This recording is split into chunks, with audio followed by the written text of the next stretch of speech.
Welcome to Business Review, a daily program that delves into the latest and most significant economic stories. From stock markets to currency news, Business Review covers the most up-to-date stories in the global financial world.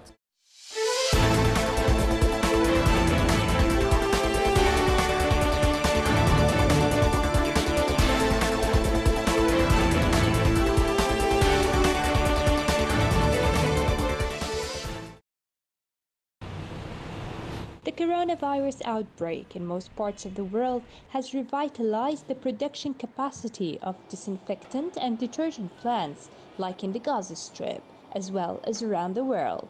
The wheel of production took place in sterile and detergent factories in the Gaza Strip after what was halted for years by the Israeli blockade. And today, with the spread of the corona pandemic, and the increase in demand for sterilizers of various kinds, disinfectants and detergents, Gaza factories found themselves forced to work with all their energy, especially in light of the closure of the crossings, in order to provide the need of the local market, despite the lack of capabilities. The director of one of the factories told us that the demand for cleaning tools and disinfectants has increased significantly since the state of emergency was declared in the Palestinian territory. We produce all the needs of the Palestinian home, which covers more than 60% of the local needs of the market. And if raw materials are available, we produce more than 80%. But when the raw materials entering the strip are stopped, our production also stops completely, because our supplies come from Israel or Egypt. I have 30 factory workers in various departments, in addition to all of my children who work with me here.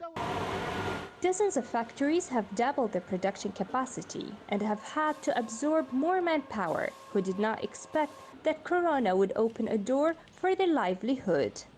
This factory has been operating since 2009 and is considered one of 7 licensed factories operating in the Gaza Strip, dedicated to the production of all cleaning products, perfumes and antiseptics, including Dettol, sterilization gel, and all perfumes and other household cleaning materials, where hand gels have become the most used and popular by the general public, governmental and private institutions, as it is one of the best antiseptics and is used for personal safety in all cases.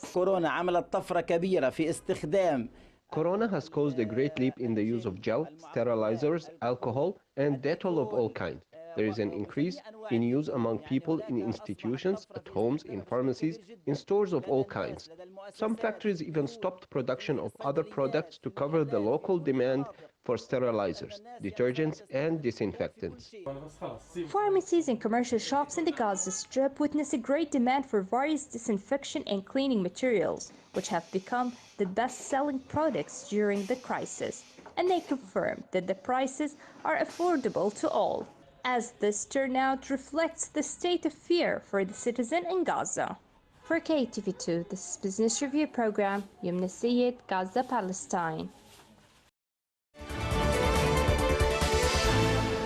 With shops shuttered, long lines at the unemployment office, and a bleak economic outlook, many Chileans say they are losing hope as the coronavirus pandemic and lockdowns wreak havoc on jobs. The government said Chile's unemployment rate hit 9% between February and April, holding its highest level in a decade. Chile's unemployment rate had already hit a decade-long high in the first quarter, lifted by months of protests over inequality in late 2019 that paralyzed the country. Increasingly strict lockdown measures through May in the capital Santiago are likely to have more effect and leave more people out of work. Chile, once Latin America's most stable economy, has reported more than 90,000 cases and 900 deaths. The South American nation has already announced an historic stimulus package of $17 billion that's worth more than 5% of its gross domestic product. The country's stimulus measures include beefed-up unemployment checks, deferred tax payments, and government-backed credit lines for small businesses. Beach cafes along the French Riviera and other businesses in the country's battered tourism industry faced a race against time to bring furloughed staff back reactivate supply chains, and secure bookings in anticipation of customers returning after lockdown rules were eased. From June 2nd, France is reopening its beaches and allowing restaurants and cafes to resume business. It is also ending travel curbs within the country and wants Europe to lift internal border restrictions by mid-June. But few were under any illusions that a return to business would be straightforward, and some questioned whether the summer tourist season could be saved. In Nice, private beach operator René Colomban isn't sure of outdoor space for his restaurant tables and sun lounges, but he does lack visibility on when foreign tourists will return. He will be bringing his 14 permanent employees out of furlough, but is keeping another 10 seasonal workers waiting to hear if they have a job this summer. Further west along the Mediterranean coast in Cannes, host in normal times of one of the world's biggest film festivals, public workers disinfected the beach ahead of the anticipated crowds. Nearly 19 million foreign tourists visited France in 2018, making it the most visited country in the world. Tourism accounts for about 7% of France's €2.3 trillion economy. U.S. stocks finished mostly higher on May the 29th after President Donald Trump announced measures against China in response to new security legislation that were less threatening to the U.S. economy than investors had feared. The Dow ended the session slightly lower, but all three indexes registered gains for the month and the week. The S&P 500 initially extended losses after Trump said he was directing his administration to begin the process of eliminating special treatment for Hong Kong in response to China's plans to impose new security legislation in the semi-autonomous territory. But Trump made no mention of any action that could undermine the Phase 1 trade deal that Washington and Beijing struck earlier this year.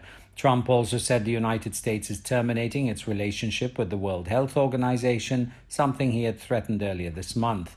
The latest confrontation between the US and China has fueled concern that worsening tensions between the two world's largest economies could derail recent sharp gains in the stock market. The S&P 500 technology shares gave the index its biggest boost, while financials were the biggest drag. Expectations of a quick economic recovery from the pandemic have driven the S&P 500 up more than 30% from its March lows. British Finance Minister Rishi Sunak offered fresh hope to employers hit by the coronavirus shutdown, announcing that future contributions they must make to the government's costly wage subsidised scheme will be phased in slowly. In August, companies will only have to make pension and social security payments for the workers they have temporarily laid off, while the government will continue to pay 80% of their wages. Employers would then be asked to pay 10% of the wage costs in September and 20% in October, reducing some of the huge burden on the public finances, but a lighter requirement than reported by media before the announcement. Sunak also brought forward to July 1st the introduction of part-time work under the program, a demand of businesses seeking to build up their operations gradually after the lockdown. And he extended another multi-billion-pound income support scheme for self-employed workers. Unions and employers are united in support for the program, which, while common in other European countries, represented a major shift for the ruling Conservative Party and its traditional free market instincts when it was launched in March as the coronavirus crisis engulfed the world economy. Around 8.4 million temporarily laid-off workers, or about 1 in 3 private sector employees, are covered by the Coronavirus Job Retention Scheme, which has already cost the state about £15 billion. It is due to expire at the end of October, and Sunak said that it will close for new claims on June 30th. The Bank of England says the scheme could limit a rise in the unemployment rate to about 9%, double its most recent reading, but way below an estimated 20% in the US. Under the plan, workers are receiving 80% of their wages up to £2,500 a month.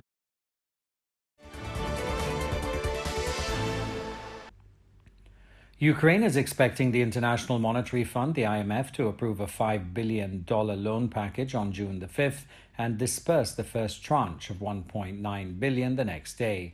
Ukraine has said it risked defaulting without the money, which Prime Minister Denis Shmyhal said expected to be approved at an IMF board meeting. Its precarious financial position and horse trading over reform comes at a time when President Volodymyr Zelensky is trying to negotiate with Russia, which annexed Ukraine's Crimea region in 2014.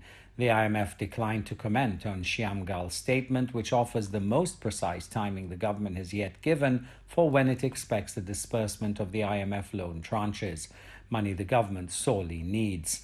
Shmyhal said that the second tranche, worth $1.6 billion, is expected from September onwards, and the third, of $1.5 billion, would come next year. He also disclosed the preliminary estimate for economic growth in the second quarter of the year, saying that gross domestic product could fall by 12%. The Australian Prime Minister Scott Morrison said the National Cabinet will meet every month to focus on bringing unemployment down after successfully slowing the spread of the coronavirus. The new focus comes after Australia's biggest state, New South Wales, said the virus could cost it as much as 20 billion Australian dollars in lost revenues over the next 4 years, which is a far cry from its previous estimate in December of an average budget surplus of 1.9 billion over the 4 years.